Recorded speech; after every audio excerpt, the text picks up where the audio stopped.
Muraho neza mwese muri sangamo ya makuru tubahaye ikaze mu makuru yacu mu Kinyarwanda ku buryo burambuye. Aya makuru mugiye kwegezwaho nanjye Tanshaka Eric nanjye Dativira dukunda. Iyi ni Muhato TV. Reka tubabwire ko umugabo wo mu karere ka Gicumbi yakomerekejwe igitsina n'indaya ubwo bashyamiranaga ku mafaranga y'ubwishyu nyuma yo gukora imibonano mpuzabitsina. Dati Manetsi, abaturage bamenye ayo makuru baturiye hafi yaho byabereye bavuze ko uwo mugabo yaguze indaya bemeranya amafaranga 5,000 bamaze kwishimisha ngo uyu mugabo yabuze ubwishu ubushamirane buvuka ubwo. TV1 yatangaje ko ibyo byabaye mu ijoro ryo kwa 17 Mata 2026. Uyu mugabo uri kuvurirwa mu bitaro bya Byumba we ntiyemera ko yabuze ubwishyu. Yavuze ko yari afite 40,000 ariko yari yumvikanye n'uwo mukobwa 5,000 y'amanyarwanda yonyine.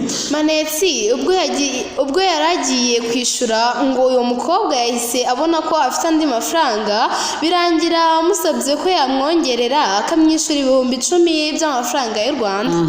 Umugabo ngo yanze kuyamwongera biba intandaro y'amakimbirane. Umuturage uzi by'iyi nkuru we yagize ati yagiye gushaka uwo bararana, agezeyo barakora, barangije agiye kwishyura 5 y'amanyarwanda bari bumvikanye arayabura birangira bamukoromekeje. Undi ati bambwira ko mugenzi wanjye bamukase igitsina kandi wakoze ibyo bintu namusabiraga igihano.